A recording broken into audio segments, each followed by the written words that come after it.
Hello everyone, मैं हूं advocate Rahul Mishra और आज के वीडियो में आप सभी का स्वागत है। आज के वीडियो में हम लोग डिस्कशन करेंगे फिर से आपके मुकदमों के बारे में। आज के वीडियो में हम लोग एक बहुत इंपॉर्टेंट बात समझने की कोशिश करेंगे जो कि आपके केस से जुड़ी हुई है, जो आपको सज़ा करा सकती है। तो ऐसी सिचुएशन में आपको क्या करना है, क्या नहीं करना है, डिटेल में इस पर बात करेंगे। लेकिन उससे पहले हर बार की तरह मेरी आप लोगों से रिक्वेस्ट है कि अगर आप लोग चैनल पर नए हैं या पहली बार आ रहे हैं, अभी तक आप लोगों ने इसे सब्सक्राइब नहीं किया, तो प्लीज़ सब्सक्राइब करिएगा। साथ ही साथ एक हम्बल रिक्वेस्ट और है, अगर फेसबुक, इंस्टाग्राम, ट्विटर पर फॉलो नहीं किया तो वहाँ फॉलो करिए। लिंक सारी डिटेल्स का आपको डिस्क्रिप्शन में मिल जाने वाला है।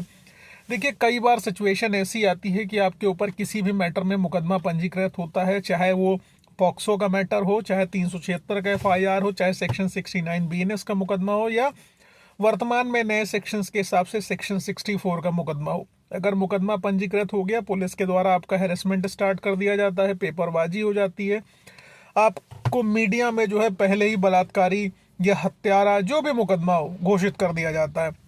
अब FIR हुई, पुलिस आपको गिरफ्तार करने के लिए प्रेशराइज करने लगी, जगह जगह दबिश मार रही है, और आप भी इतना प्रताड़ित हो चुके हो, इतना भय खा चुके हो कि आप भी कहते हो अब हम सरेंडर कर देंगे। अब आप कहते हो हम सरेंडर कर देंगे, सरेंडर करके जेल चले जाएंगे, कुछ दिनों बाद जमानत हो जाएगी। लेकिन यही गलती आपकी जो होती है आपको भारी पड़ जाती है। कई बार सिचुएशन ऐसी आती है कि आपके पहली चीज़ तो आप सरेंडर करने पुलिस स्टेशन में जाते हो। सरेंडर करने की गलती पुलिस स्टेशन में सबसे बड़ी यही होती है कि पुलिस वाले, आप कितनी भी बोनाफाइड रहें, आप कितने भी अच्छे इंटेंशन के साथ जाके वहाँ पे सरेंडर करें, पुलिस कभी नहीं दिखाएगी कि आपने पुलिस स्टेशन में आके सरेंडर किया है। पुलिस हमेशा दिखाएगी उसने मेहनत करके आपको पकड़ने की कोशिश करी, अभियुक्त भागने की फिराक में था, मुखबिर खार की सूचना पर दरोगा जी उसको दौड़ा के मानवाधिकार का पालन करते हुए फलाना चौराहे से पकड़े।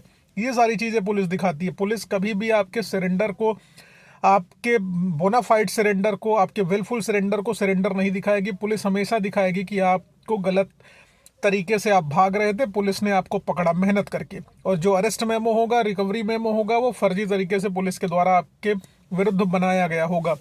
रिकवरी मेमो भी फर्जी होगा, उस पर किसी इंडिपेंडेंट विटनेस के सिग्नेचर नहीं होंगे। और दूसरी चीज़ ये है कि जो आपका अरेस्ट मेमो होगा उस पर भी किसी इंडिपेंडेंट विटनेस के सिग्नेचर नहीं होंगे। पुलिस हालांकि दिखाती है कि आपको उसने दिन दहाड़े फलाना चौराहे से पकड़ा, लेकिन उसको दिन दहाड़े भरी मार्केट में कोई भी व्यक्ति मिलता नहीं जो उसमें गवाही दे सके कि पुलिस ने उसको पकड़ा है उनके सामने।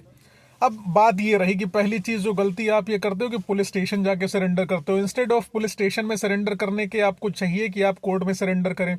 दूसरी चीज़ क्या होती है कि आपके मन में जो ये ओवर कॉन्फिडेंस आता है कि जमानत तो हमें मिल ही जाएगी, जमानत हमारा अधिकार है। बिल्कुल नहीं, ये कन्फ्यूज़न अपने मन से निकाल दीजिए। अगर पॉक्सो का मैटर हो गया, रेप का मैटर हो गया, मर्डर का मैटर हो गया, आप लोग टेकन फॉर ग्रांटेड लेते हैं कि आपकी जमानत फॉर श्योर हो ही जानी है। लेकिन जमानत पर आ जाने का मतलब ये कतई नहीं होता कि आप परमानेंटली किसी मुकदमे से फ्री हो गए। किसी कंडीशन में ऐसा नहीं होता। जमानत का मतलब टेम्पररी रिलीज होता है। हालांकि चलिए, जमानत की बात आपने जो सोची, लेकिन कई बार ऐसी सिचुएशन होती है कि पॉक्सो का मैटर है, जहां फास्ट ट्रैक में अगर मामला चल रहा है, या रेप का मैटर है, फास्ट ट्रैक में चल रहा है, अपोजिट पार्टी इसमें जम के पैरवी कर रही है, तो उस सिचुएशन में आप अगर जेल में हैं और पुलिस ने ऑन टाइम चार्जशीट फाइल कर दी और अपोजिट पार्टी ने जम के विरोध कर लिया आपके खिलाफ, अच्छी तरीके से उन्होंने नत्थी करके चार्जशीट बना दी और आपकी विपक्षी जो है वो लग गए आपके खिलाफ अच्छी तरीके से, पॉक्सो के मैटर में या रेप के मैटर में या मर्डर के मैटर में, आपकी बेल मान लीजिए नीचे की कोर्ट से रिजेक्ट हो गई, आप हाई कोर्ट में आए, हाई कोर्ट में भी आपकी अपोजिट पार्टी ने काउंटर फाइल कर दिया, आपकी बेल नहीं हो पा रही है, सिचुएशन खराब हो गई है, डेट पे डेट पड़ रही है, बेल नहीं हो पा रही, कभी अपोजिट पार्टी कहती है हम काउंटर फाइल करेंगे, अब कभी अपोजिट पार्टी नॉन प्रेजेंस हो जाती है, आती नहीं है, तो उस कंडीशन में कोर्ट, क्योंकि दोनों पक्षों को बिना सुने आपको बेल देगी नहीं। तो कई बार सिचुएशन ऐसी आती है कि आपको जेल में ही रहते रहते सजा पड़ जाती है, यानी कि आप जेल में बंद हैं और जेल में रहते रहते आपको सजा पड़ गई। आपका सारा ओवर कॉन्फिडेंस धरा का धरा रह जाएगा। इस कंडीशन में आप अपने वकील साहब को गरियाएंगे कि वकील साहब करा नहीं पा रहे, लेकिन आपके केस के फैक्ट्स अगर ऐसे हैं, अपोजिट पार्टी उसमें लग गई है बुरी तरीके से, तो आप यकीन मानिए कई बार सिचुएशन पॉक्सो में, सेक्शन 67 IT एक्ट में ऐसी आती है कि आप को जेल में ही रहना पड़ जाता है और जेल में ही रहते रहते आपको सजा पड़ गई और आप जीवन भर बेल पे नहीं आ पाते। इसलिए मैं हमेशा कहता हूँ कि सरेंडर करने की चेष्टा करने के बजाय आपके पास जो ऑल्टरनेट रेमेडीज हैं उनका इस्तेमाल करिए, चाहे वो हाई कोर्ट हो चाहे सुप्रीम कोर्ट हो। आपके पास जब तक जेल से बचने का तरीका है, ऑप्शन है, लीगल तरीका है, तब तक आप उन तरीकों को अपनाइए, अपने आप को जेल जाने से रोकिए। क्योंकि अगर एक बार आप जेल चले गए तो काउंटर रिजॉइंडर के खेल के चक्कर में ट्रायल स्टार्ट हो जाएगा, और ट्रायल होते होते पता चला 1.5 साल में आपका ट्रायल कंक्लूड हो गया और आप जेल में ही रह गए, सजा मिल गई, और अब पता चला 20 साल की सजा मिल गई, जिंदगी आपकी खत्म हो गई।